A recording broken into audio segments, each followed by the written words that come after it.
Me, the way I came up in the game, I feel like I was a fly on the wall for a long time. And so all I did was just observe how everybody moved and I listened. I've gotten advice from everybody you could think of. And I'm one of those people, like, I keep like a clipboard in my head full of advice from everybody. And I feel like that's why I've had success in this business, because I really listened to the advice. You know, and I got it from everybody. I mean, I told you I watched the show, so like you've had some of my OGs in here, like, you know, Sid Entertainer, who I love to death because, you know, when I used to open for Sid too. I got toured with him. But man, when I tell you he gave out great advice, I remember I went to go do the Carmichael show, and I've never done a sitcom before. And I came out here a couple of days early in LA, and I called Sid. I'm like, Sid, I'm in town, blah, blah, blah. I'm like, I'm a little nervous. He's like, well, oh yeah, you never did a sitcom before. Well, come on the Soul Man set. So he had me come on the Soul Man set to watch how the rehearsals go. Right. So I'll be ready in a couple of days to go do Carmichael's show. And he prepared me with that. And I really appreciate, he didn't have to do that, you know what I'm saying? And I remember being on set of Carmichael's show, Loretta Devine, like, why are you so comfortable? Like, man, you don't know, 2 days ago I was on the Soul Man set and I saw exactly how this is supposed to go. Yeah, so shout out to Sid and Ricky. I toured with Ricky. I'm open for everybody. You know, I've worked for everybody. You know, even Cat. Like Cat gave me some advice to this day that I've kept with me, which is very interesting. It was weird when he gave it to me. We was at the Improv.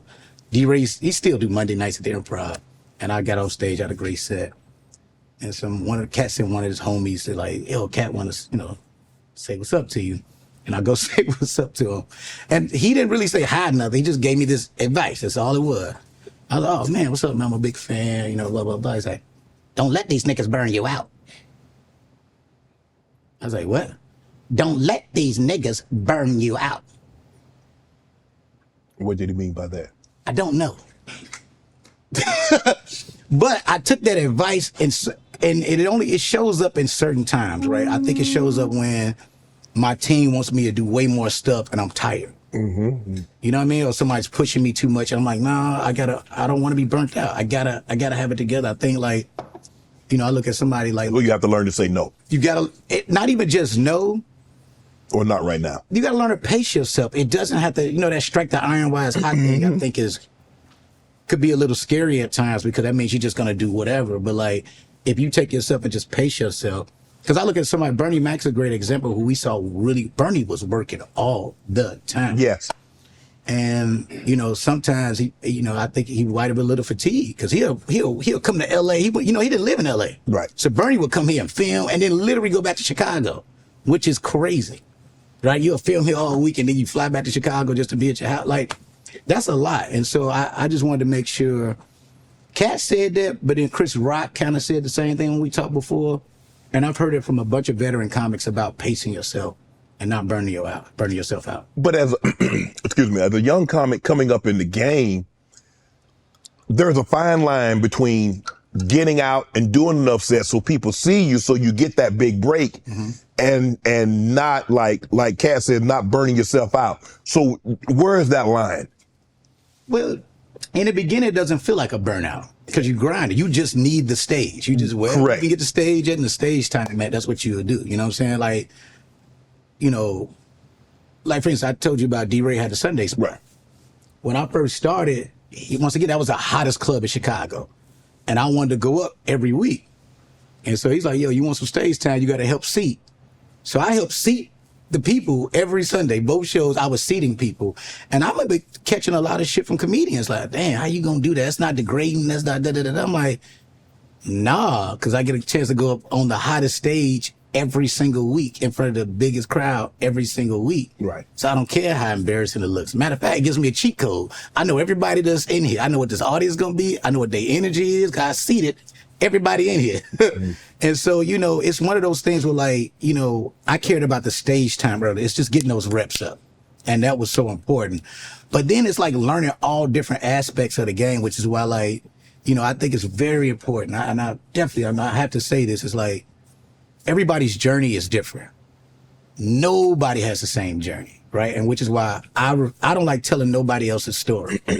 You know what I'm saying? Everybody's journey is different, which is why I think it's so beautiful about this time now in Black comedy, You know, people don't realize that comedy is still kind of it's kind of a newer entertainment than almost like hip hop is. And so we just really seeing our consistent millionaires of black comedians.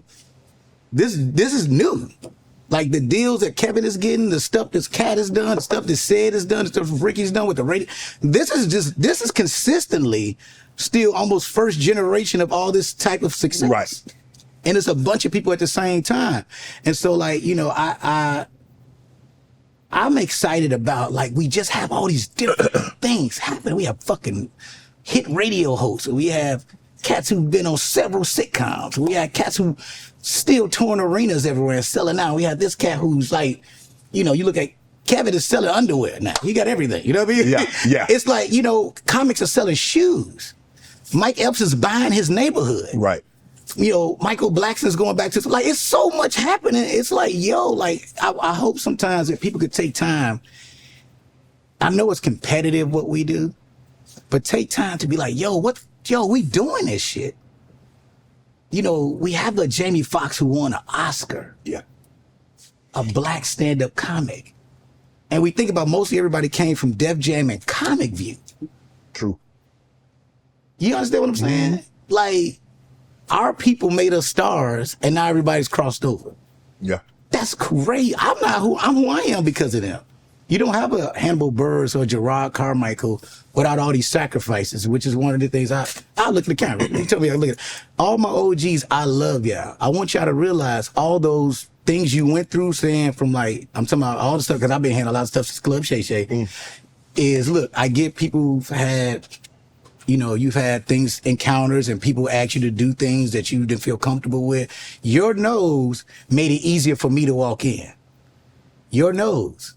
So when they was asking you to do stuff you didn't want to do and stuff like that, your nose helped me, helped Gerard, helped Hannibal, helped East. It helped so many people. Your nose. And look at it from that perspective. Don't think we all, because we doing it now, that we haven't even I haven't went through any of the stuff some of them have went through. Wow. Because of their nose. Right. And you got to realize the business understood, like, damn, we need the funny. So we can't even try them. We got to get them on their talent. Yeah. And so that's I don't know, I have to say that. Your Kanye's also excuse me, from Chicago. How motivation is it to see him local become this global icon what he became? Let me tell you something. That College Dropout album, I bought it with 4 other comedians, and we drove around listening to it. You know, no matter what, you know, Kanye said and done a lot of stuff since then. That College Dropout album for Chicago, like if you talk to other Chicago people, who's, you know, stars or whatever, we always like, yo, that was like that person. We like, yo, he's a superstar, and he did it his way. He's an underdog. And then, like, especially for, like, the nerd group, the backpack group, you know what I'm saying? You know, wearing your sweaters, and, it was, man, it was life-changing. Want to join Club Shay Shay? Become an official member by hitting that subscribe button, where you never know who's going to be joining us for drinks and conversation. Don't be late to the party, because you know we like to do something before 2 something.